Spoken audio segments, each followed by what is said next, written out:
Tonight on We Are Something Else, Sound of the Police.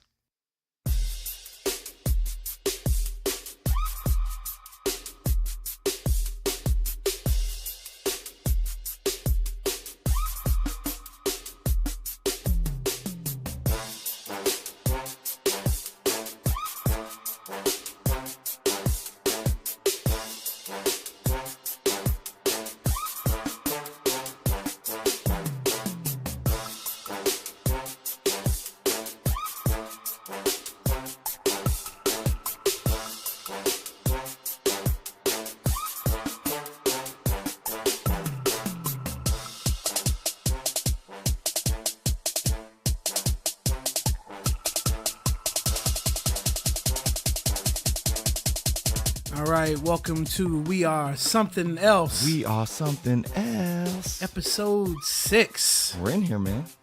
Wow. Yeah. Episode 6. That's the Sound of the Police. Ooh. That's tonight. We're going to be talking about police relations, what's going on in the community nowadays, and it's going to be real interesting. Yeah, but yeah. before we get to that, we got a special guest. We do. Got a guy who's real near and dear to my heart. Some say we even look alike. My dad. Like father and son, maybe. Yeah, right? Almost like father and son, right? right? Something like that. Something like Almost. that. He plays my dad on TV and on the podcast tonight. There we go. Mr. Eric Konohia. Welcome. How's everybody doing? I'm sitting here. Marcus told me to pretend like I'm eating a mic, so I have this phallic symbol in my mouth, and you want me to be serious about it, but I'll try my best. So here we are. Let's start off with how was everybody's week? CB? Kaleo, my week was good, man. Glad got to the weekend, and this is St. Patrick's Day weekend. You survived. You're here. Yeah. I keep doing these things to myself, but had a good day in Baltimore yesterday. Did help a buddy move. I was moving out to Westminster, so handled some business That's first. how you know you're a real friend. yeah. He was like, I know it's St. Patrick's Day, but would you guys be willing? We're like, all right, it's one of the homies. So Exactly. Did he go drinking with you?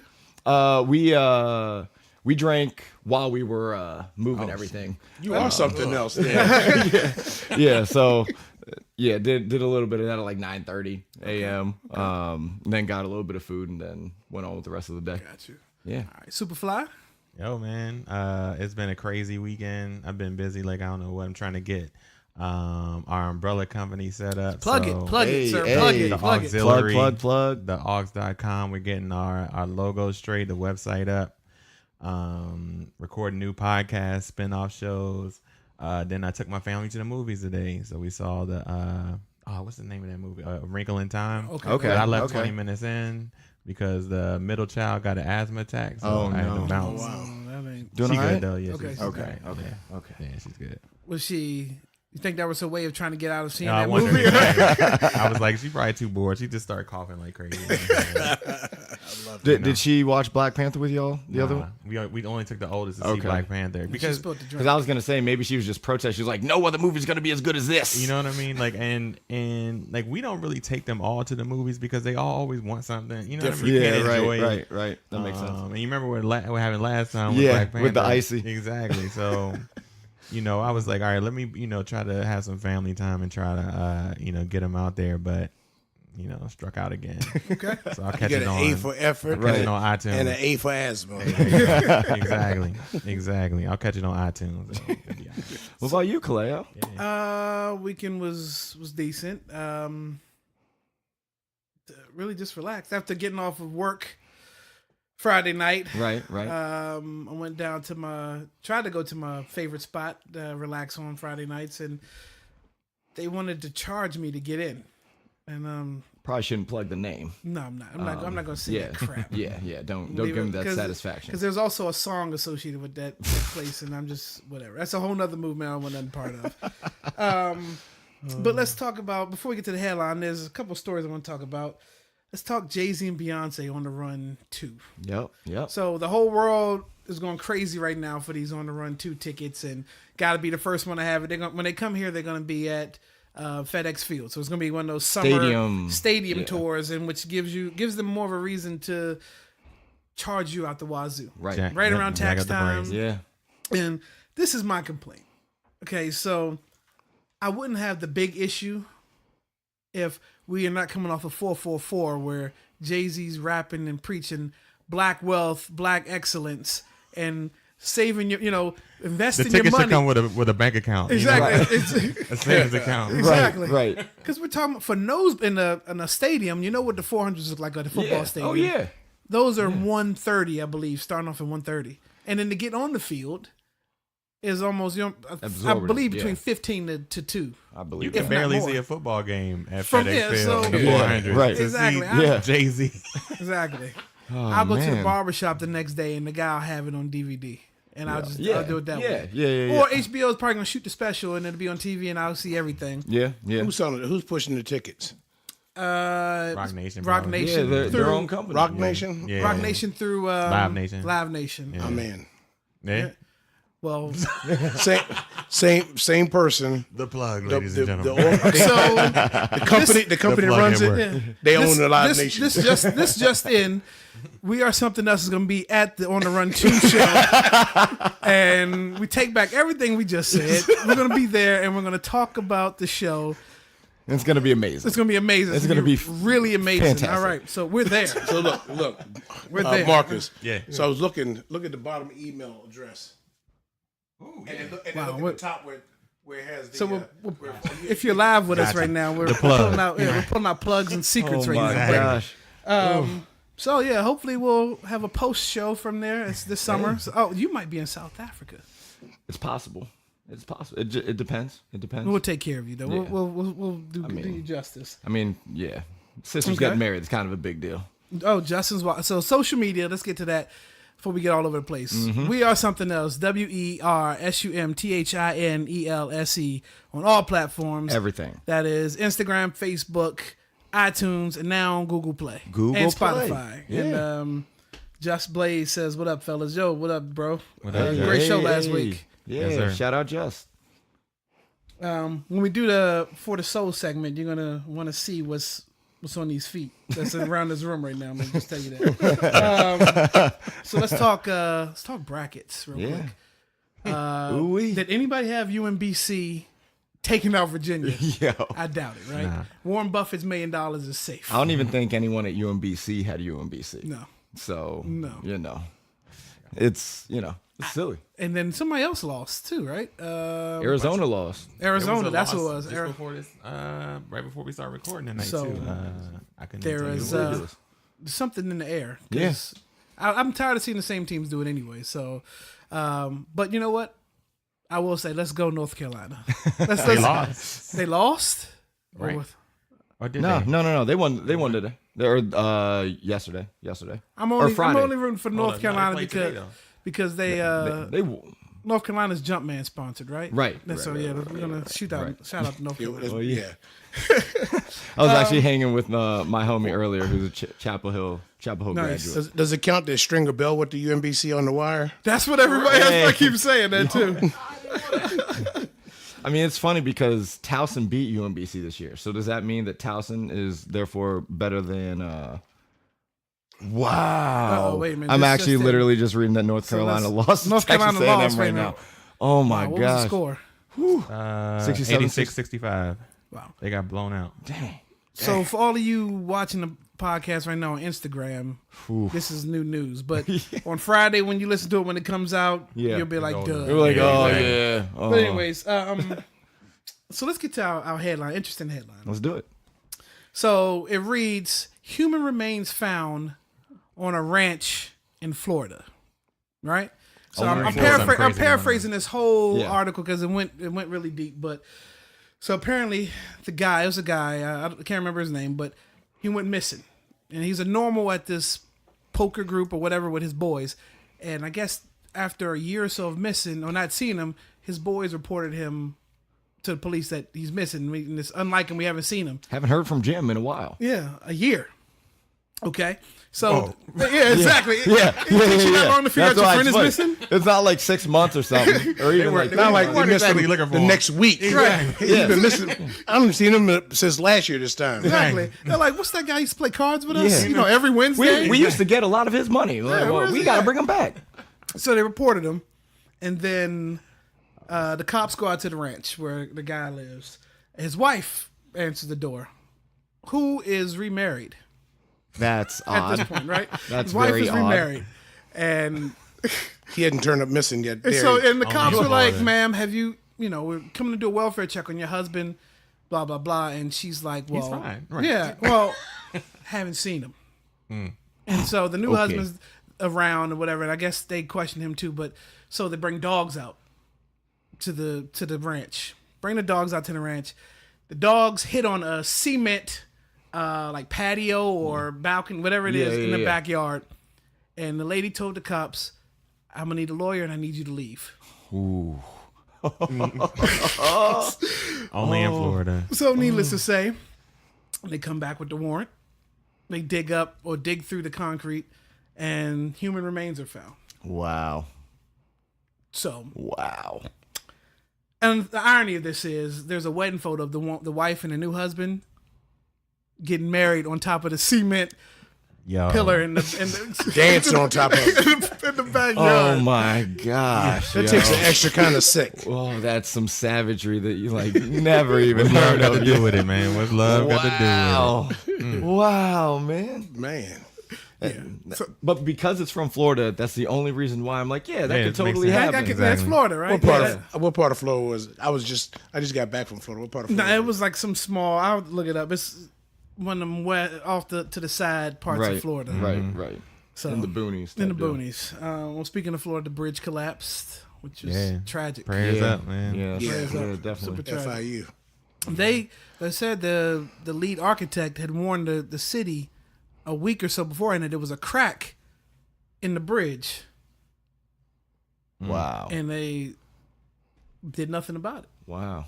Yeah, man. I hope that's not true, because that's ridiculous. That's what. Yeah. You're hearing more and more about that stuff, man. Cost cutting. Yeah. It cost cutting costs. Cost You know what I'm lives, yeah. saying? Yeah, and so unfortunately, 6 lives. Dang. Yeah. Yeah. So Definitely prayers up. to those families. So let's pick it up just a little bit before we get serious again. I listened to anybody familiar with Little Dicky? Yep. Yeah. Yep. Right. Not in that way. But Yeah, you know, that way. Yeah. So Little Dicky is. I don't know. Not at all. I guess it was either that or Little Richard, and he went with Little Dicky. Yeah. I mean, Lil Dicky's way funnier. Yeah. So he's a underground or YouTube rapper, but he's actually pretty good at what he does, what he says. Yeah.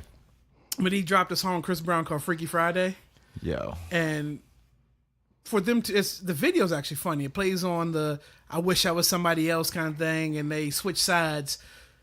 The video's hilarious. So it's Little Dicky is Chris Brown through the video, and Chris Brown is Little Dicky, and it's super hilarious. So check it out. Yeah, I had that on repeat today. Yeah. That was hilarious. So let's get into tonight's topic, because it's all fun and games. Act 1 Until the police show up. Until the police show up, right? The police come knocking. But tonight we want to really hone in on what's going on with the police right now, the state of the police, police affairs, what can we do to make things better, and just everywhere you look on the news right now, there's been past how many every years, but now recently it's still going on. So police power, or however you want to put it. So Relationship. police, yeah. So our special guest tonight, Mr. Eric Konohia, former state trooper. How many years were you on the force, the Maryland State Trooper? Actually, I don't remember. Okay.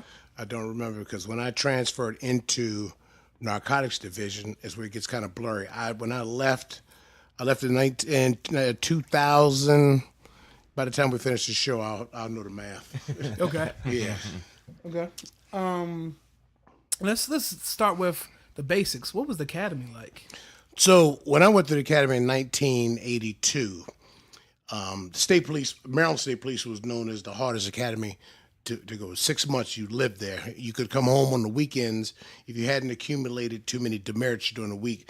If you accumulated 20 demerits during the week, you had to stay the weekend, which means that you didn't come home for 2 weeks. It was very regimented. You got up in the morning at 6 o'clock, morning calisthenics, you're running. and then you had to go clean your room as well as whatever area you were responsible for the academy. 7:30 you had to be outside for reveille, raise the flag, go to breakfast, come back. Your morning inspection of your rooms, they come around and inspect your room. That's how you got demerits. Then you had class all day long, except for half of during the daytime, they would split. The Section A would go to do PT for 2 hours. When Section A came back, Section B went back.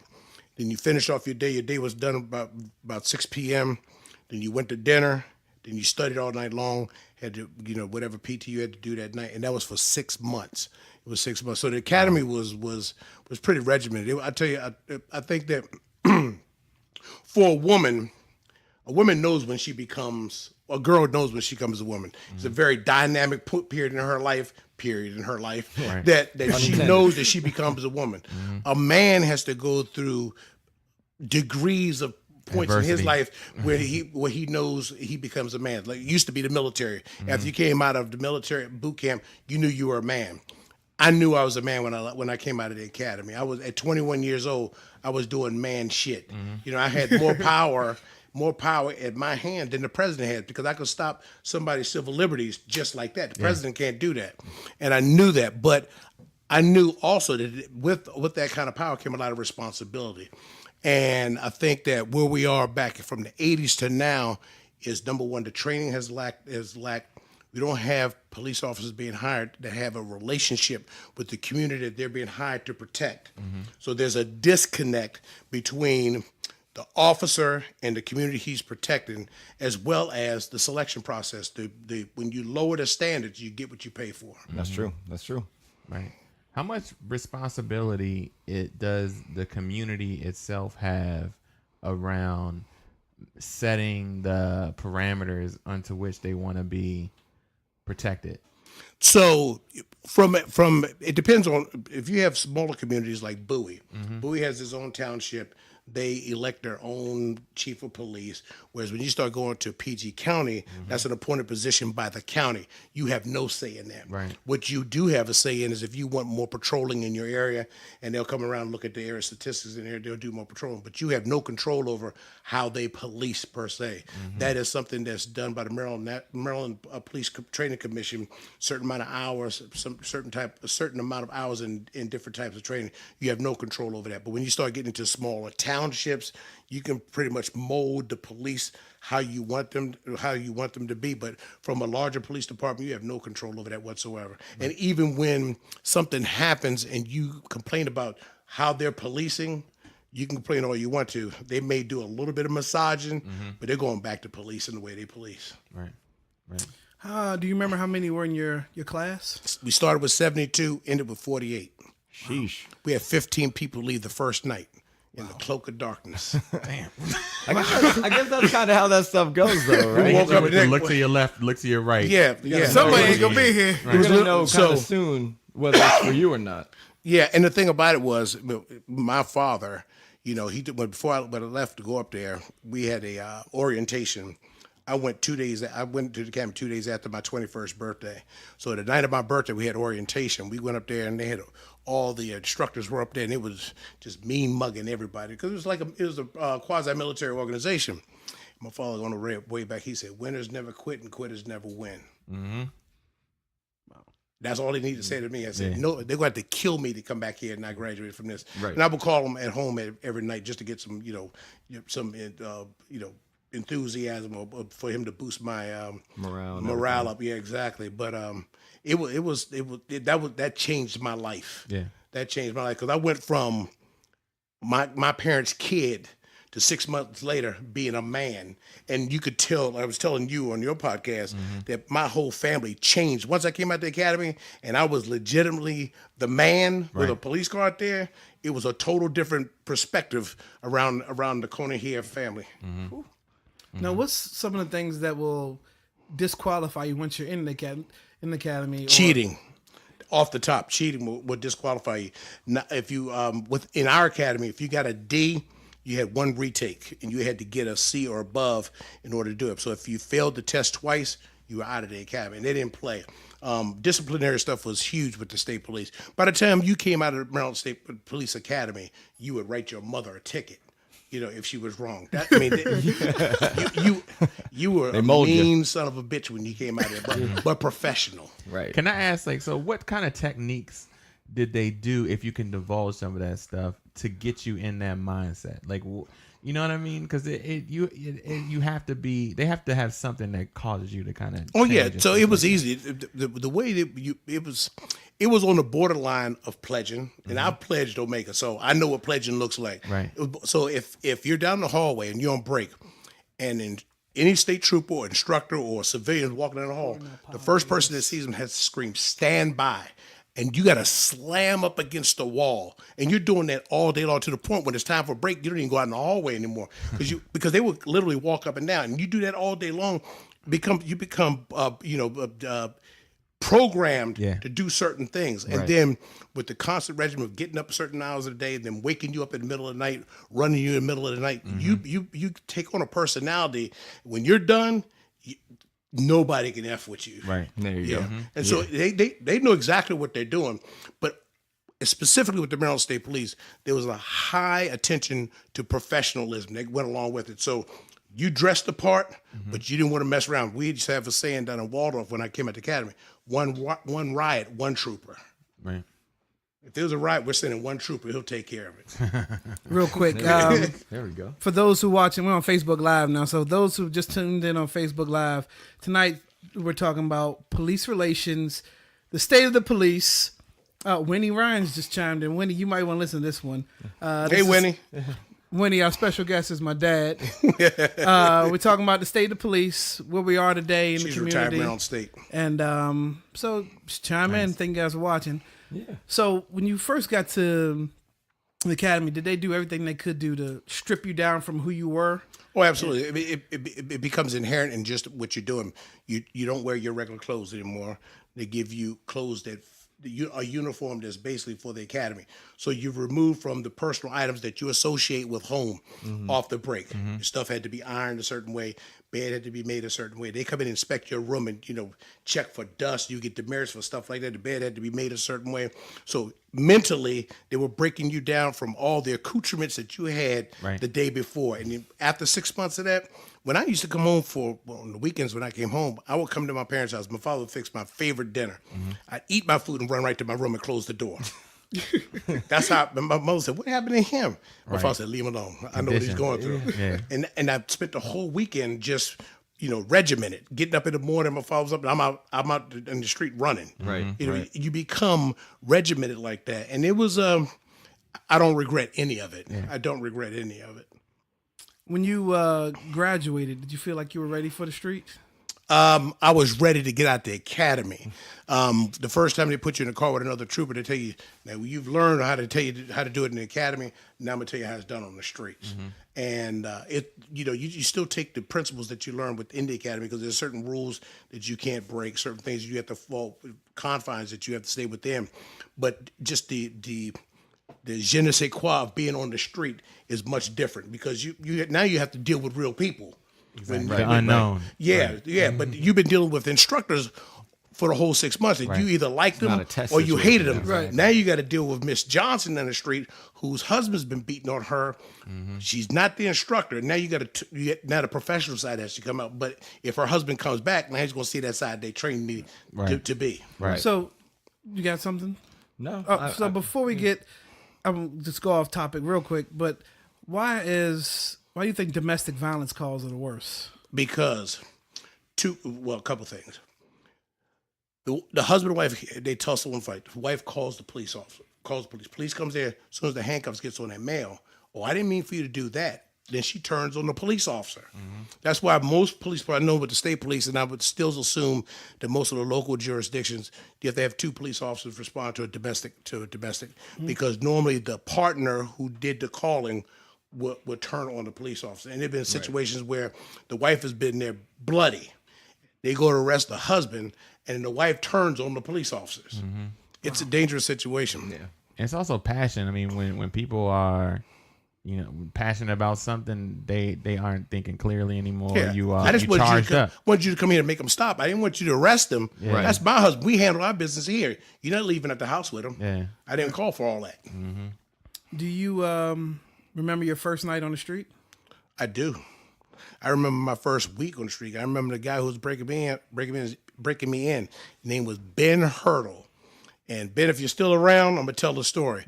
Ben was soft as tissue. And this was your training officer? Yeah, he was my training officer, and I kind of resent.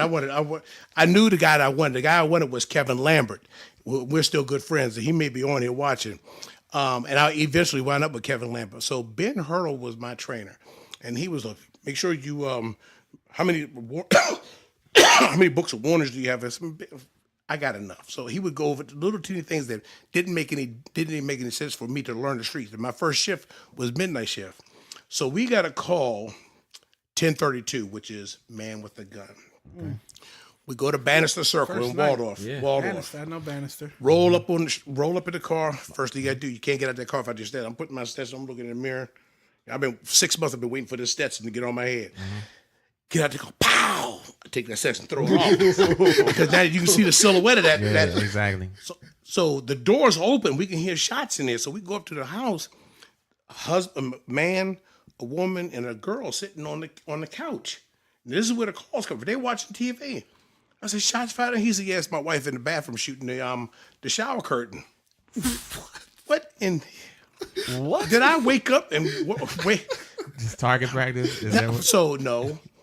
So what happened was she was committed at Crownsville Mental Institution up in Baltimore. Oh, okay. She escaped. Well, decided, we call it escape. She left the facility, caught a cab, went home, and was pissed at her husband because he had her committed. So he was a D.C. police officer. She went in the room, got his gun, and started shooting the shower curtain, cussing him out. Excuse me. So we're sitting there trying to figure. So we back out of the house. We get them out of the house, and state police didn't have a SWAT team. We had what was called the state team, and it was you had one on the eastern shore, one on this side of the shore, and they weren't full time. They all were road troopers, and when they got called out, they went in the trunk, got their stuff, and then deployed. So, but the head of the State Department lived in Waldorf. And this dude was notorious. Jesse Grable, you're still living. Jesse, he was notorious. He said, I'm calling the team out. So they got guys who lived in the county who were on the team. They come out in short. They were coming short, and they were going to rush the house. So they go in there. They finally get her down. Come in there. So now me and Ben got to take her back. I walk in from the back. She turns around. She said, no, niggas, no, niggas. Oh, no. Oh, no. I look at her. You right. All the way to Baltimore. Ooh, it's gonna be you and this nigga all the way back to Baltimore. Mm-hmm. And I took her back. But she was nuts. She didn't hurt anybody, but that was my first night. Wow.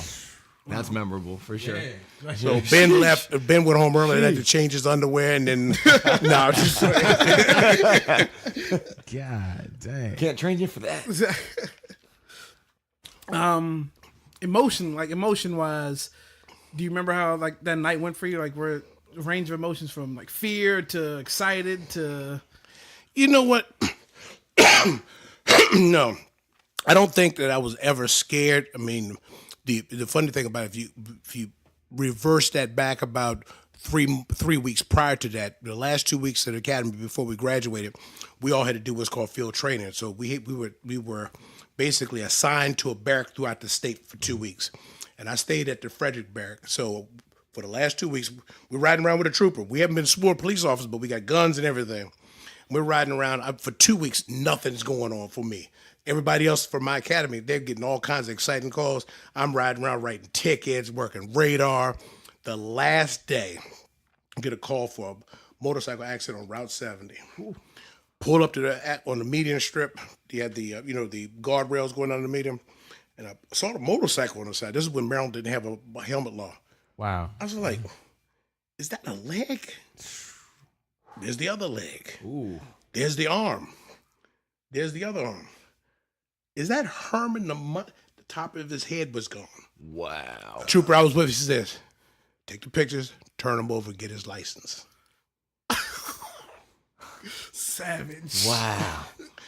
The I-beams on the guardrail had ripped every limb off of him. Right. He was drunk. You could smell the odor of an alcohol. I know there are troopers out there. You can't smell alcohol. It's the odor of an alcoholic beverage. You could smell that just emanating from the grass. Wow. And when I turned around, you hear him say, ugh. Still They making were noise? looking at me. They were because gotcha. the air. They were looking at me to see if I was going to freeze. After it was all over, the coroner came and picked him up. Said, "Let's go eat." They looked at me and said, He's a go real eat. one. Right. "Let's go eat." I'm They ready. ain't gonna make shake me. Let's go eat. Not built for that. You Not be built done, for huh? that. Wow. I ain't built for that. Nope. He said, "You all right?" I said, "Let's go eat." How I was good because remember I told you Yeah. my first job was at a cemetery. That's right. At a cemetery. That's right. That's right. What was it about being a police? Like, what was there a driving force for you wanting to, start that as a career? You know what? Nobody in my family on this over here on this side of the country was a police officer. I just went to a job fair when I was in the flux between whether I was going to go straight to college or go into the workforce. I was already working when I was in high school, and I went to this job fair, PG County Community College, and I walked in this one section. I saw this trooper standing there with them green pants on and that brown shirt and that Stetson on. And when I saw him, I said, "That's it right there." It was just hit. The first impression got me. It got me. It got me. Do you have any? Do you remember any like traffic stops you may have made that may have been? Yeah, any questionable or any traffic stops that you may have made in your career that stand out? Yeah. The one I probably that stands out the most, and part of me kind of regrets how this played out, but I did the best that I could do with the choices I had. So I'm working midnight shift, and I was going down the old road, which is 925. And the car's weaving in front of me, and I'm watching them. Say, "Okay, I got me a drunk." I give them plenty of time to drive. I say, "Okay, now I'm gonna stop." Light him up, pull him over, get him up. He pulls out his ID. He's a DC police officer. So where do you live? He said, Smallwood Drive. So I'm gonna take you home. I'm gonna pull your car over here. I'm gonna take you home. And who's home? He said, "My wife." I'm gonna give your wife your keys. Police, courtesy. I'm gonna take you home. Get him in my car. He's coming from a retirement party in D.C. He done drove all the way back from D.C. And he's all over the road in the quarter mile that I've been following him. I don't know how he made it that far. Right. Sheesh. Get him home. Tell his wife, "Look, I stopped him on the old road. The car's up there by what was the name of that go-go place down there? I can't think of it. Right there, Acton Lane. I know what you're talking about. Choo-choos. No, old school. I can't think of the name of it. So I give her the keys and said, "You guys can pick up the car tomorrow." Get back on the road. About an hour later, I'm going down the road, and I'm past where I dropped the car off, and I'm about 2 cars ahead. I said, "Dang, another trunk." So I get around. It's that same car. Light him up, pull him up again. He's maybe about a mile further where I parked the car. Sheesh. He's behind the wheel again. I said, "Man, you got to go. You got to go." I said, "Because I already took you on first time. I gave you a chance. You're not going to be settled. You're not going to be comfortable till your car's home." So I arrested him, took him back to the barrack. Sheesh. Told the duty officer because I had an active duty police officer.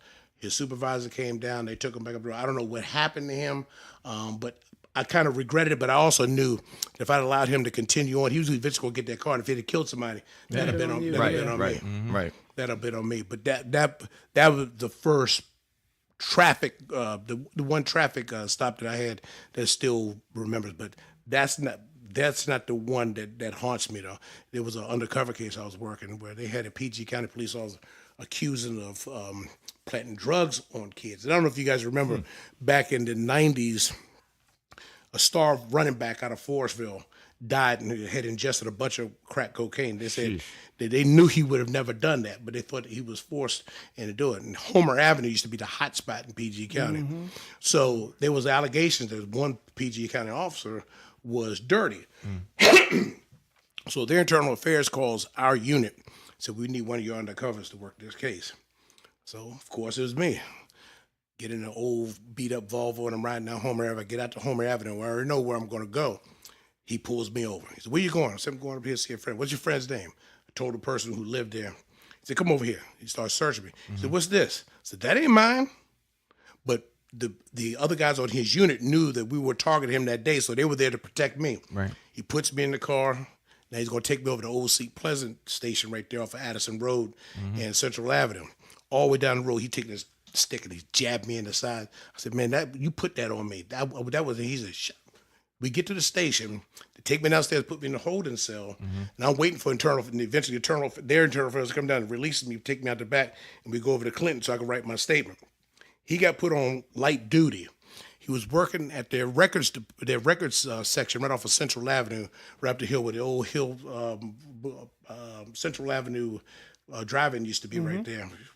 Those of you older as me know what that Central Avenue drive-in is, because you used to play the Rated X movies. You sit at the high school, elementary school, and watch it right up there, right up there. And he eventually killed himself. Wow. He eventually killed himself because of that. Yeah. He killed himself because of that. So, fast forwarding to 30 plus years later, what do you think the current state of the police is right now? From me, as far as the state of the police, or like the PR or just how the departments are. Like, I think okay. So I think nationwide, the police departments are up against the rope. They're up against the rope, and they're trying to figure: do we rope a dope? Do we just endure this until it goes away, or do we come out fighting? And I'm not gonna say it's a tough choice for them, because they're going to have to come out of this bruised up a little bit in order to move forward. Because if they come out unscathed, then we haven't learned anything. We haven't learned anything. And I think that's the current state of police departments right now, is that they're up against the ropes. You know, just when you seem you may get some traction, then you have the unfortunate shooting down in Florida, and then you have the lack of response by the police. But the problem with that is that they didn't get ahead of that to talk about, say, we don't do active shooting responses one police officer at a time. So instead of them justifying why that officer did or did not go in there, they took the lumps again. Once again, the police officer back in the spotlight for now not doing anything. Right. You know what I mean? So real quick, for those who are watching on Facebook, we're talking about police relations, the state of the current police. If you have any questions, feel free to write them in. I'm looking at them as we talk, and I will ask your questions. So you can get interactive with this thing. Questions? I mean,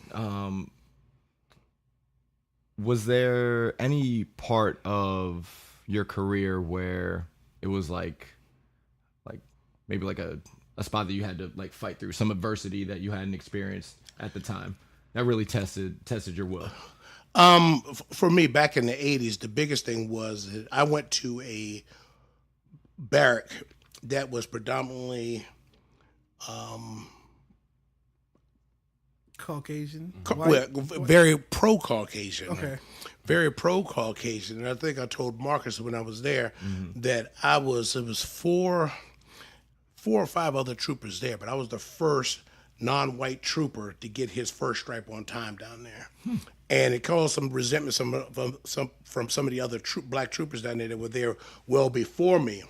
But it kind of catapulted on a conversation. I'm down at the barrack at about 3 o'clock in the morning, and one of the sergeants who was known to be racist. I mean, when you went to his house, he had targets in his house that had black men with the bullseye in the black man's face. But you knew what you were getting when you dealt with him. And he pulled me up. I was downstairs checking my box one day. He said, "Konohia?" I said, "Yes, sir." He said, "You're different than them." I said, "Excuse me?" He said, "You're different than them." And I left it alone and walked out. I knew what he meant. I knew what he meant, but I left it alone. But I kind of put a check mark in there that he had, because of my last name and how I presented myself, that he had said that it's okay for him to be that color because he's not like the rest of them. And I was kind of resented because my mother's black. Right. My mother's black. But then a part of me was saying, anything I can do to survive down here, I'm going to use it. I'm going to use it. And I know I'm going to get a lot of flack for that, but I've been doing that all my life. When I was in high school, the brothers said, he's one of us because I grew up in Hillcrest Heights. But the non-blacks, the whites, said, he's not black, he's Hawaiian, he's one of us. Man, I use that to my advantage. Yeah. I use that to my advantage because I got along with both sides. Matter of fact, if you look at my prom picture. Right. Yeah. That chimes in on the interracial dating topic we had a couple sessions weeks ago. That was a fun show. That was real fun. That was a fun one. So one of, I guess, the things police have done to try to help out with some of the stops they're making is they've issued body cameras. Until the officers disconnect them. Well, I was gonna say there's no standard protocol. It seems like around the usage and how they manage all those videos. Well, you had the one officer in D.C. whose body camera kind of conveniently went off and the guy died. Yeah. But then you look at his the motorcycle, right? Yeah, but then you look at his record. He's had all kind of brutality cases against him. Yeah. I'm I'm trying to figure out why they even design them Bruce, so that you you are go a able long to time turn no them see. off. Right, You know what yeah, I mean, you should yeah. be able to just. And you the know, same take it thing off with charges, but that's it. tonight. Same thing with police camp. The Special cars guest they is call my those dad, Eric sergeants, Konohia. sergeants in the trunk. Right. You know, they Got call any them sergeants in the questions? trunk. Chime in, let us You know, know. it works both ways for police safety and also to checks and balances on police behavior. Because now you can evaluate those police officers that have been involved in traffic stop shootings. If you know, kind of cater your training around, we need to do this differently. Right. But at the same time, you can't get away with this stuff because the ones in the car you can't really turn off. Do you believe that narrative that happens around when they see when they show videos on TV? That a lot of times the first thing that happens is the police tend to go, well, that's the perspective of the video. That's not how I saw it. And it's like, well, dude, we all looking at the same video. Yeah, we what's see the what old happened. saying? You believe me or your lying ass eyes. Yeah, Right, right. right. You can believe it. No, I don't fall for that. I mean, see, the perspective he's talking about is fear is in. Yeah. You can't measure fear by that video. And what I was Right, telling you right. before is that the fear is going to elevate or de-escalate depending on the person, how they feel at that specific time, and what they feel what they're dealing with. You know what I mean? So if you take a young white female from Western Maryland and you put her in the middle of Western Baltimore, fear is going to be elevated in every time she has an interaction up there. Whereas if you take a guy who's from Western Baltimore and he's a police officer, he doesn't have the same type of fear Right. because he has a relationship with the neighborhood. Right. You know what I mean? So when he says that, he's not talking from a visual standpoint. He's talking about from a physiological standpoint. You know what I mean? But that doesn't discredit the fact that we see what just happened on that video. Right. Right. Digging into the race side of everything, why do you think that?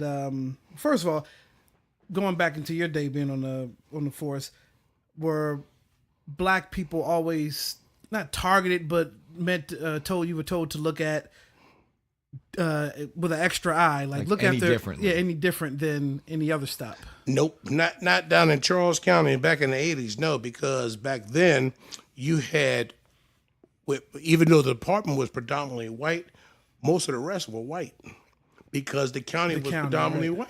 Right. You know, Right. it was predominantly white.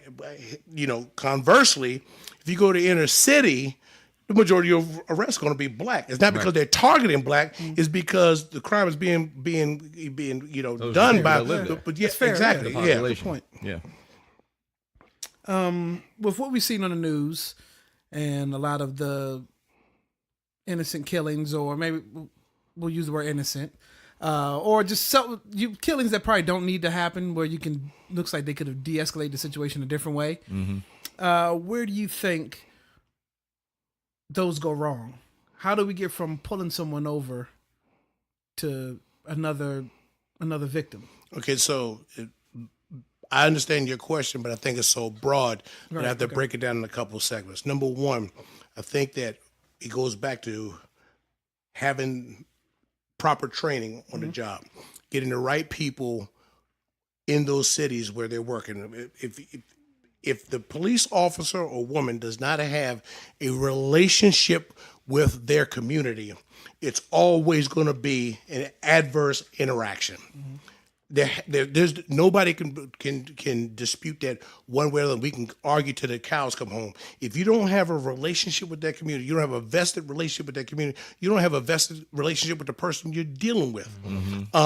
One of the biggest problems that happened to policing as a whole, and I think that the dog has come back to bite us in the ass now, is they took away pure community policing.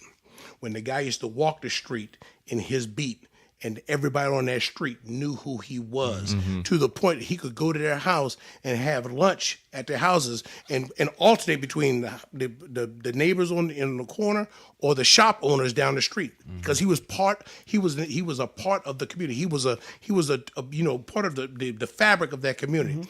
When you took that away and separated them, then there's no relationship between the community, the police officer, and the police officer in the community. Conversely, when all of those qualified individuals who live in the community don't become police officers in that community anymore, then you start extracting people from other areas that don't have a relationship with them, and it's hard to build that relationship because the community has to build a relationship first. Because you're the outsider, not the neighbors.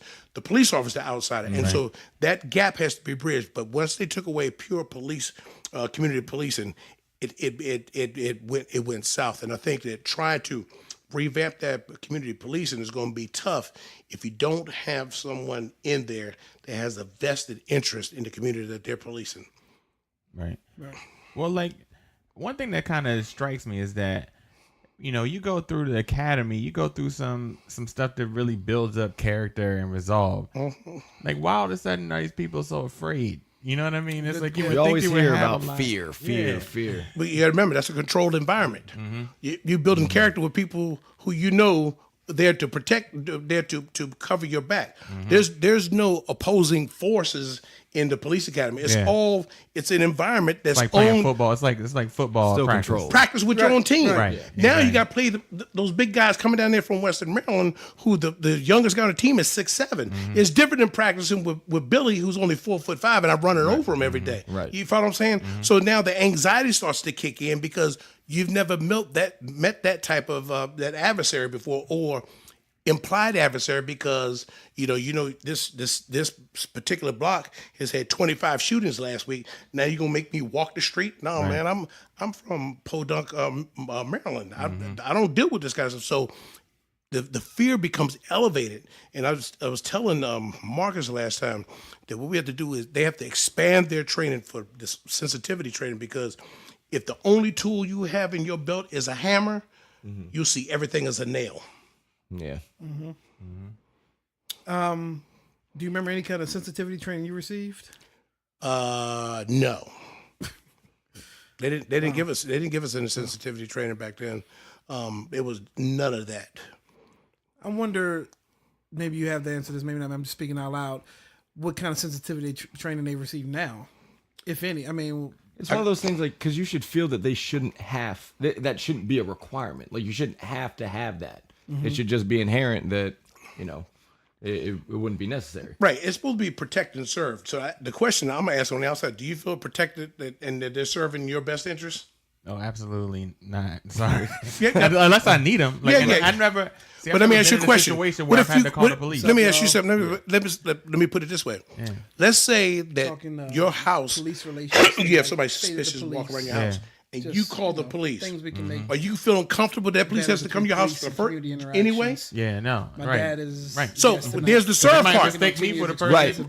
Right. There's the serve part going down the drain. Exactly. So how can he protect you when you already feel uncomfortable with him coming to your house in the first place? Right. It's like that Chappelle joke where he talks about he has to call the police, and they come in and they like knock him over the head. And they're like, "I've seen this case before, Johnson. Open and shut case. I've seen this before." Here, apparently these Negroes broke in and hung pictures of themselves all over this guy's house. Crack on him and get out of here. yeah, sprinkle some crack on him. Get out of here. No, it's true, but it's all, I think there's some onus on me as a member of the community to go out and engage with the police officers. I haven't necessarily done that. That's something I want to work towards. So, but you know, for me, I go to the same 7-Eleven most of the times, up the street from my house, and police are sitting there every day. When I'm at the coffee counter with them, I'll immediately engage in a conversation with them. How's your day going? Be careful out there. They look at me. I used to be a state trooper. Really? To break the ice. Be careful out there. Not be careful because of the type of job you have. right. The adversary has gotten bigger now. You know what I mean? Be careful in the sense, not somebody's going to shoot you, but be careful how you act. Be careful out there. You know what I mean? Exactly. And so it has gotten the job. I tell people I miss the job. I don't miss the people in the upper ranks. I missed the job itself, but I would never work a job now. Yeah, It's funny. It's like I know police officers on an individual level when they're not in uniform. Right. You know what I mean? Yeah. It's like it's regular. We got some friends, that are exactly. But it seems, if you meet them, at a traffic stop or you know what I mean, when some crazy stuff is going on, you got to be on extra guard because you already kind of know, especially as a black man, you know that you instill fear in other people. We spoke on your traffic stop. I'm sure the Annapolis caper. Yeah. Yeah. Yeah. Exactly. But I've had a few stops. Not necessarily. It's always when I see the lights, I'm like, oh boy, what is it now? And it's always, oh, your brake light was out. Like, well, I didn't know it was out, obviously. Right. So right. then they'll Why have you have you marijuana in that car? exactly. Yeah. And so they Right. come and they'll size you up a little bit just to see what's going on. One, it's always, if it's not me, it's always they're gonna look out for what I feel is a car. Mm-hmm. They know Crown Victorias, Ford Taurus, blacked out windows. You seeing profiling? Yeah, exactly. So they know those cars. And so I used to drive a car that had I didn't know you had a Crown Vic. no. I used to have a car that had like 5% tint on it. Okay, yeah. It was super blacked Couldn't out. see nothing. And Nothing in there. that calls for a couple of pullovers or whatever. They found a reason to try to pull me over. But I mean, Right. once they checked me out, it was like, all right, you can go. But that's the whole case of now we get into the profiling situation. Yeah. And they want to act like there's no profiling, but there is profile. Even if if it's a racial profile thing, it's a car profile. They know what they know what to look out for. And they can almost imagine, even if you have 5% tenant, what type of person is driving that car. Right. What type of person is driving the car. Right. But, inherently, we profile too. Oh, of course. Yeah. So- we profile too. And I'm not defending them, but it's inherent in you. But the problem with it is when you profile to boost your stats, that's when it becomes... You know what I mean? Because that's the only reason. If the car's riding on the road and you have no probable cause other than the fact that you've profiled this car, the only reason why you stop at that car is to boost your stat. Car's done nothing illegal other than drive down the road, and it's a car that you've profiled, and you pull that car over, you're looking to boost your stat. Is it true? This is one of the questions. Is it true that when you see like radar traps, or it's always at the end of the month or the beginning of the month, cops are out trying to meet a quota? Yeah. Is that a real thing? No. So, but what I will tell you this is that if you don't have enough stops, you will lose your car. Really? But there is no quota. Our aim was to have one traffic stop per hour. Otherwise, you lose your car. You know what I mean? Traffic stop, whether it be a ticket, a repair order, or a warning. Because they didn't want you coming to work for 8 hours and not doing anything at all. So I would just make a stop an hour. You know what I mean? Whether it was a warning, it didn't have to be all tickets. So there was no quota, but you had to be doing something. If you weren't taking a report or responding somewhere, because all of your hours are accounted for by what's called a CC card, complaint control card, or you just riding the road. So if you did you got called for a domestic, and you didn't make an arrest, but you did an incident report on it, and it took you 2 hours. Those other 6 hours have to be accounted for. They have to be accounted for. You can't be just riding around, stopping at every 7-Eleven, that gives you free coffee. Right, You can't be doing that. Right. So as a quick disclaimer, we're not doing this show to be negative, shed negative light on the police, or we're just talking everyday issues that everyone's run into, whether you're white, black, Asian, whatever. Everybody's had a run-in with a police officer, or everybody watches the news, and one story over another may jump out at your heart, and you take hold of it, and you realize either there's an injustice going on, or there's not enough policing going on, like, for instance, schools. Yeah. Right, But like, for instance, like one thing we were talking about in my podcast with you was around trying to learn how to let go of all those experiences. And I feel like the more things that we see on the news and on social media, we're being fed all that stuff, and we're carrying things that never even happened to us along with, you know what I mean, our interactions. And we got to learn how to either not take those things in or figure out a way to kind of let some of that stuff So that go, brings me to a even in your question I own had. past experience. Yeah. That brings me a question I had. We can put it off in two parts. Do you think that the news, the regular media, feeds just as bad information as social? What is worse, the regular media or social media? Regular media is the worst because you think that they're professional. They're supposed to be professional. They're supposed to vet the information. The news now is a rush to report as opposed to rush to facts. Right. They would rather come back and pull a statement and say we made a mistake than not be the first to report it. Right. Point of fact, the Connecticut shooting with the kids got shot up there. There was so much misreporting in that first 15 minutes. Wolf Blitzer had to, I think he apologized 4 times for putting out bad information. But there's a rush to report before there's a rush to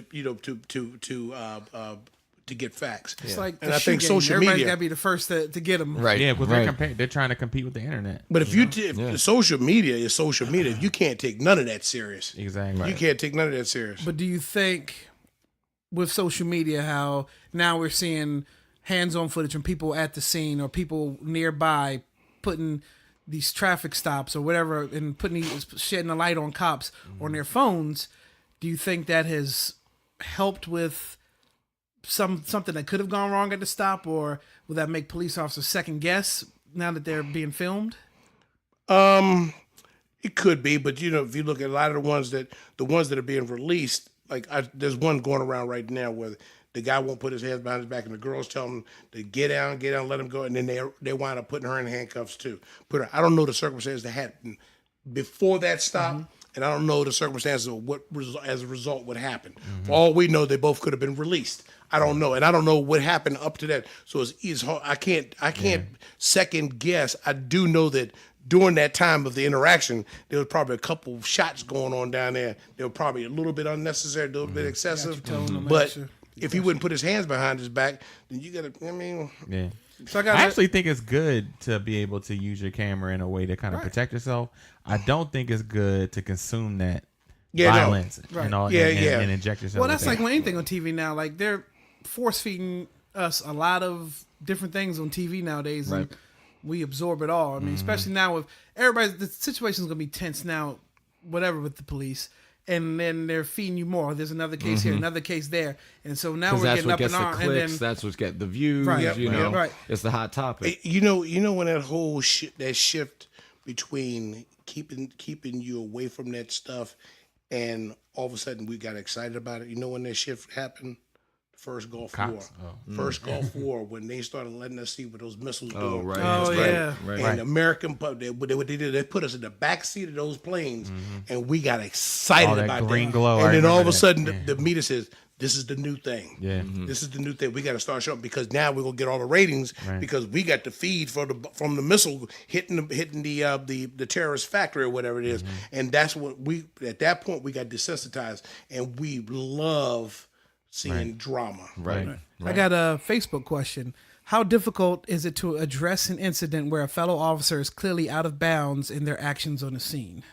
I never had a problem with it. Great question. I never had a problem with it, but now if you with police departments now, it's supposed to be one of those things, the thin blue line. We're supposed to keep it amongst ourselves. Brotherhood, right? Yeah, keep it amongst ourselves.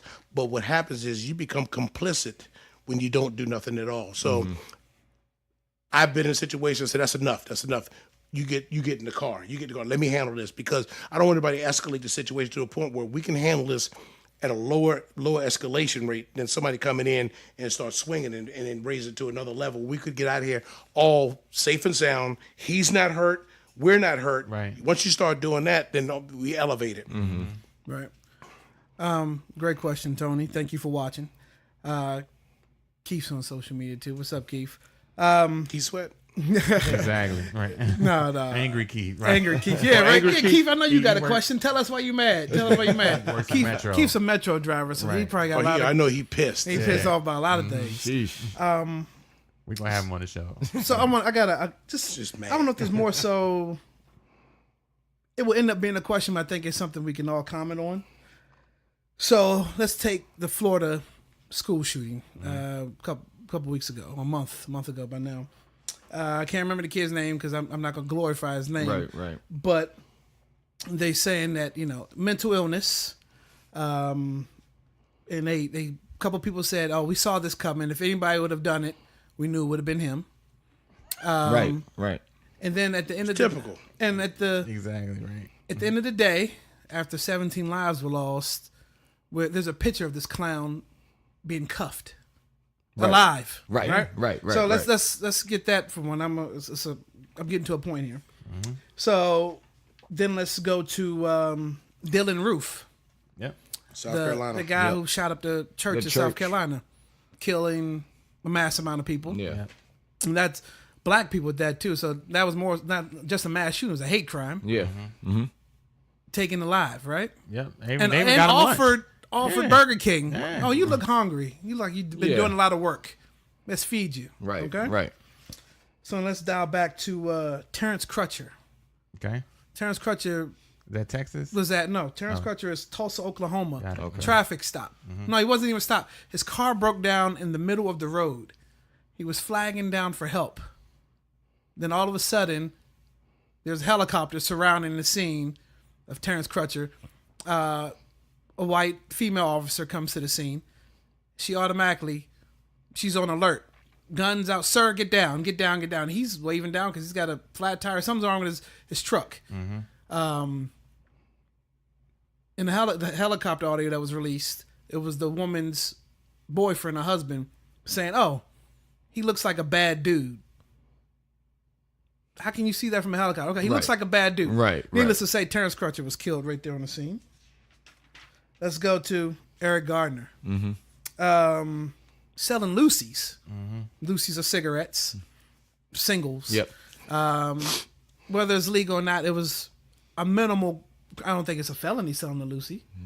Maybe not. I don't know if the FDA wants to get involved, but selling Lucy's, he ends up getting choked out. Dies on the scene, about right? 6. All right, let's 6 go cops, to something like that. Alton Sterling selling bootleg CDs. Shot and killed on the scene for selling CDs. Right. I don't know. Philando Castile in the car with his wife or girlfriend and his daughter in the back seat, or at least her daughter. That may have been his Concealed daughter. carry license. Mm-hmm. Told the cop he's licensed to carry. So the cop at that point, because I guess multiple people in the car. One was on his side, and there was one on the lady's side, who making sure that nobody whatever. But public knowledge, he told the cop he had a gun. I don't know. I don't think he was reaching for it, but anyway, shot in the car in front Of his girl. and the door. And the little one. Right, and then they confiscated her phone. Right, somehow the footage still. She was on Facebook. She went on On Facebook Live. Yeah. She went on Facebook Live during that time. Anyway, shot and killed. Right. I don't think. Oh, and then Mike Brown. We all know what happened to Mike Brown. Well, we don't. Well, but, yeah. where he shot and killed, body laid in the streets for about 3 or 4 hours. maybe even longer than that. So I don't What happened think. to that one dude that in Texas that shot like five police officers or something like that? Oh, that was Did they kill him? I don't know. I can't remember. I have to look it up. I don't know. Yeah. Facebook says the Boston bomber hiding yet armed and dangerous taken alive. That's right. Right. So I don't think any one of these cases that I read off where the person died that there was a conviction in with any of these police officers. We can go Freddie Gray. None. So I guess we can have a conversation about this. I do have a question. Do you think that a lot of people say the charges, the cops are overcharged, which allows for them to be found to way to get off? They're overcharged with all these, it sounds good it looks good on paper, know, murder, but everybody's walking free and there's a bunch of bodies being in the ground, right? Right.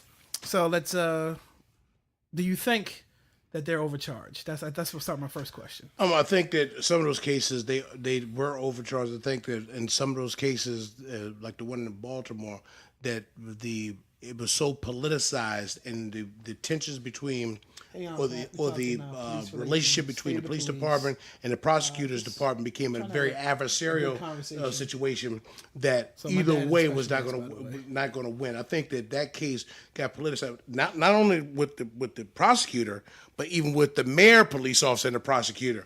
It became the ugliest triad I've ever seen in my life. And I think that what happened out of that case was as a result of poor prosecuting, and it was just a sad situation.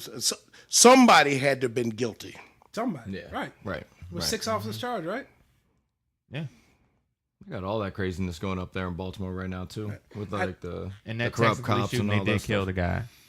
Yeah. In the boat? No, Texas. No. Oh, Texas. Yeah, the one where the guy. Oh, that's shot what the we just cop. talking about. Yeah. Okay. They did end up killing that guy. Sheesh. I think what for a certain segment of the citizenry, the justice system is working as it's supposed to. Right. Well, you know what I mean?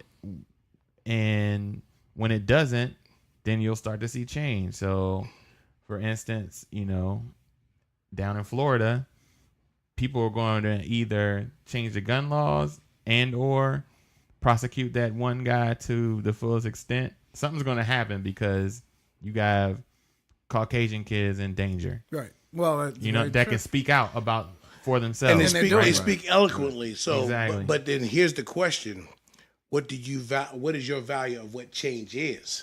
Yeah. You follow what I'm saying? Mm-hmm. Because until the decision maker is affected, there is no change. Right. Right. Absolutely. 9/11 happened. The decision maker was affected. Right. 3 weeks later, I can't even take water to the plane. Right.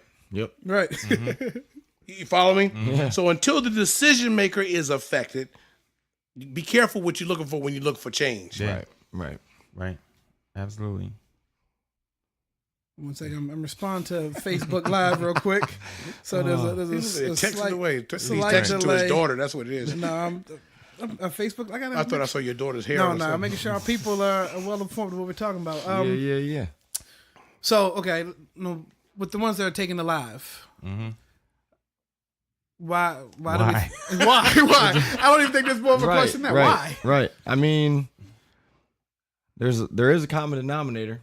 Right. And I mean, it's one of those things that there was even a story. It was like middle of last year in St. Louis where a white cop shot an off-duty black cop who was coming to the scene to assist. Yeah, I remember that. I remember it's like, that one. It's like, bro, like it speaks volumes that you have people in the force, regardless of their own color, that happened in front of the police scared, station, right? That happened. It's just. That happened here. Was it here? The one that I'm speaking of specifically was in St. Louis. Yeah. But it was what happened here too in PG County. Yeah, and it's just like that. That's ridiculous. That's absolutely ridiculous. Right. That speaks volumes, I think. Right. Well, so let's dial back where I said Terrence Crutcher. The guy at the traffic stop, he looks like a bad dude. Right. So okay, I don't know how he looked like a bad dude. Whatever. we know why he looked like a bad dude. But let's go to Florida. They have a guy they're looking for that had already killed 17 people. Right. If that don't look right, if you're not already you looking for a bad people dude, what a bad dude looks like, what they does a tell bad you, dude look like? but they don't want they don't want that description. Right. Right. So it just boggles me. Yeah. I think the lady in the Terrence Crutcher case, I think she may have been released from her job. She may have they may have fired her. Mm-hmm. But then you can just get rehired. You get rehired somewhere else. Yeah, desk light work. Man. I'm just trying to get to a spot where that's not the norm. Right. Yeah, maybe they should have to do like some type of fear factor type, test before you go into the They academy. They do the shoot no shoot drills, but again, paper has never shot me back. Right. Mm-hmm. You know what I mean? Mm-hmm. With the old Bruiser, balls don't hit back. Well, paper don't shoot back either. Right. Until you have an opposing force, when when we with my company now, we go down to Texas. We do active shooting and extraction for clients. So we go in and we run through the shoot house all week long, and then the last day there's opposing forces in there. And the shoot house is situated where they can change the place around. So it's not the same every time you go in there. And so you literally have to search this place for the first time every time you go in there. And sometimes you cut around that corner, what's up, man? there's a guy there with a Sims gun. And a Sims gun, we're not talking about paint guns. We're talking about Thank you. regular It's all over the 223 place. rounds with a painted projectile on the front of it. So Okay. you have to You wear feel it. attachments. It Yeah. breaks skin. Right. Oh. Wow. It breaks skin. You're getting shot. Right. So the pucker factor is up. You know what I mean? Yeah. And you can evaluate people by watching because it's videotape. Who's going to be who's going to be the right person or not? You know, because every seconds matter. Right. When you go into that building, knowing that there's somebody else in here that's going to shoot back unless I shoot him first, you can see people who's going through the building all day, all week long. When we know it's just paper in there, moving smooth, fast. You know, slow as smooth, smooth as fast. But when you know that there's a unknown amount of adversaries in it, which is called the op4 opposing force in there, not knowing which corner they're going to be in, and now you got to use everything you've trained for all week long, but somebody's going to be shooting back. The pucker factor kicks in. I can tell you right now, once you break through that door, you're adrenalized. Right. You're I believe that. adrenalized. Wow. Take that, get out the car every time. Everybody's an opposing force. Right. Right. You follow me? Yeah. And so you can't really train for that factor because regardless of what you do in the police academy, it's all controlled. At the end of the day, we're all going to be sitting in the mess hall eating lunch. Man, My you got notes me today. tonight. Right. What happened? Wow. Sound like your grandfather. What happened? No. I was showing my notes on Facebook Live. Wow, we're an hour and 10 minutes in, 11 now. I knew it was gonna be a long show. Yeah. Healthy conversation, which just one out of many because there's a lot of people I know that would love to speak on this topic. And a topic we can definitely touch on again for sure. Right. So I'm gonna just do it quick before we get into the finale of the show. I'm gonna share. I got a story, and hold on. There's also officer disconnect of the officer and the community they serve. Definitely, Tony. That's what we talked Yeah, about we talked earlier. about that a little earlier. Yeah. So, by the way, those who watching who didn't know I have a podcast, I have one. My aunt Pat says right on. My aunt Pat, Derek, Jamel, Yeah. they said right. She says right on. Oh, okay. So for those who didn't know I have a podcast, we have a podcast. We are something else. We record on Sunday nights, go live, then we release a show on Friday Fridays. morning at 10. Shameless plug, right? Google Play, iTunes, Google Play, iTunes, SoundCloud. That's the plug. There you go. YouTube. What you would do is talking about yourself first. But I wanted to just say, first of all, again, this show is out of respect for everybody, respect for the police, respect for our peers, people involved, everybody. It's not police bashing. It's not. We want to get to that point of peaceful coexistence. This is a conversation that's going to go It's on. definitely It not should police. feel that way. It's definitely not police bashing because I wouldn't come on here if I knew. Right. we And I were wouldn't do police that to you. Right. police bashing. What I want to do is give a perspective from my X amount of years on the job and looking at it now, putting myself in the perspective of an officer. First of all, I would not be a police officer right now. This is probably the toughest time to be a police officer. Secondly, I understand there's certain parameters or certain innate abilities that have to be in a police officer, a person before they can be a police officer. Preachers, teachers, and police officer all called positions. I'd argue that all day long. If you're not called for this position, you're going to fail. Right. You're not just going to wake up one day and all of a sudden you're going to be this excellent police officer because there's a disconnect between what you have to do on this job and what's innate in you. And if you don't have that in you, you're not going to do it. You know some of the worst preachers in the world, man. What is he doing up there? He wasn't called to do this. And you know what teachers do. She's a terrible teacher. She should be doing something else. It's the same thing with police officers. So. And so I'll say this. I come from a line of police officers being in my family. So my dad, who's our special guest tonight, he was a Maryland State Trooper. Now he does executive protection. I had two cousins that were police officers. One is still, I'll shout him out. He's in PG County.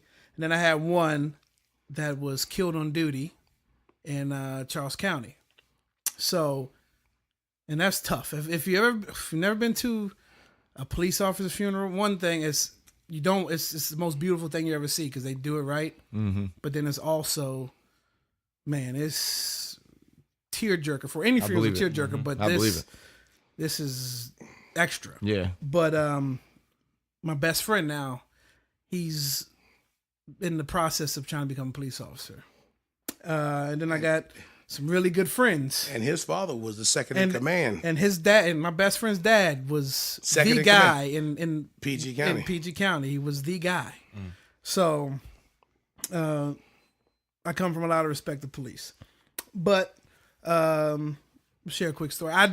I tried a couple times to become a police officer. I don't know. You probably didn't know that. You didn't know that. So my dad knew it because he had the paperwork. Right. I tried for three different jurisdictions. And so this is going to go on to where I feel it's not coming from a bitter place because I think I'm right where I'm supposed to be. You just got to look at it when you decide, okay, it's not for me.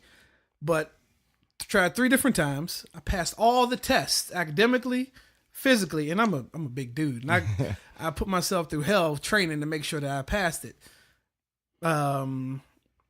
Test, paperwork, all that.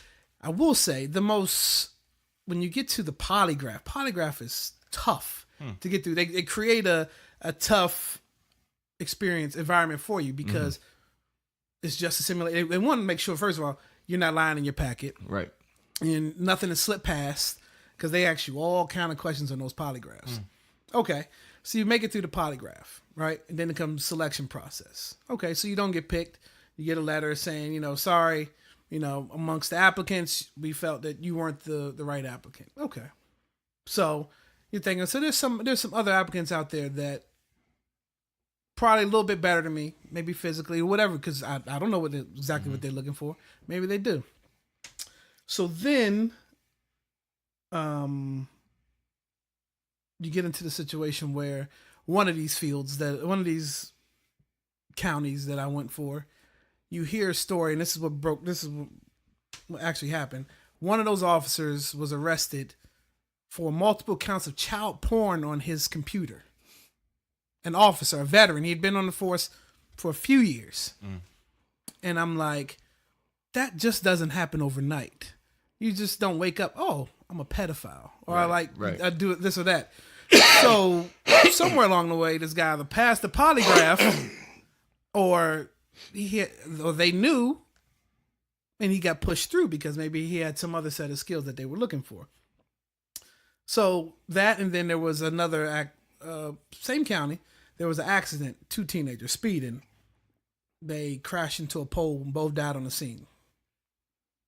An officer left that scene, went on social media and posted they shouldn't have been speeding anyway. Sensitivity, right? Right. So I'm like, what in the world?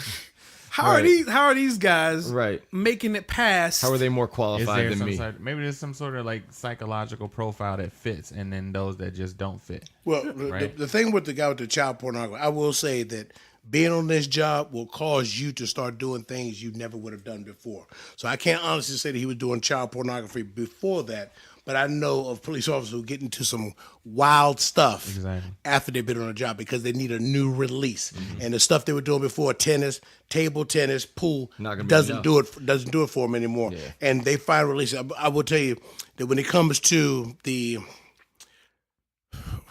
don't know how to say this without getting so. Your sexual drive on this job is off the roof. Is it charged up? Charged up. So you start doing love the power, right? Well, but the flip side of it is that I found that I was more flagrant in my behavior from that side of that because of that than ever before. It was almost like that was the release. And I know all police officers don't do like that. but you start getting into some wild stuff. I mean, I became a heavier drinker as a result of being on the job. So I'm not going to say that he was that because the polygraph should have picked that up because they cross pollinate what you put in your packet with the polygraph and they hit you with the one question. Have you lied on anything on this question? Right. The one question. But then you measure by your pulse, respiratory, and galvanic skin response. So what they do is they get a baseline where you know where they know you are, and then they evaluate you off that. So if you got to the point where you had selection, you already passed the polygraph.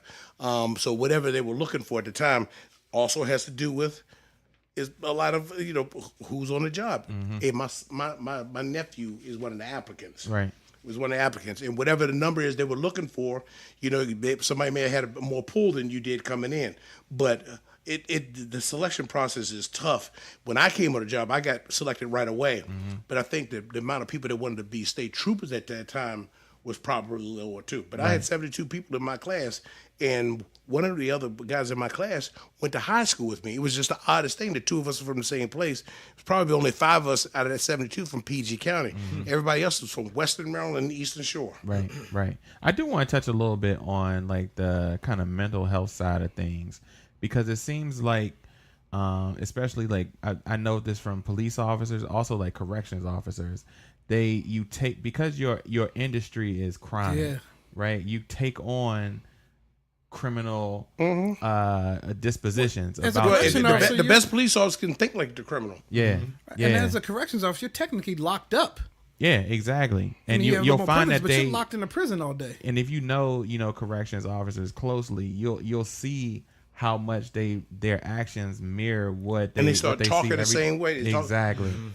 One of the guys that works for me used to work in corrections before I picked him up and started working for me, and he still uses corrections lingo. Yeah. Right. He was sitting right there, man, put the booty on the flap. I said, what? I said, what? I said, put the booty on the flap. I said, what? And I know, Robert, if you're listening, he probably cracking up right. He probably just dropped his cigar and put the booty on the flap. I was like, what?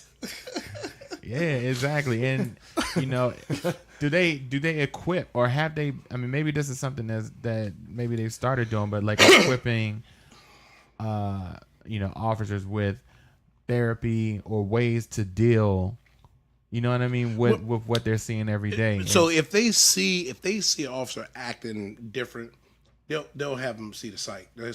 But if once you go see the psych, then you're marked. You're right? marked. Yeah. Right. You're marked. So that's a heavy dose of somebody coming out and saying, "Look, man, I'm going to ruin your career by seeing a psych."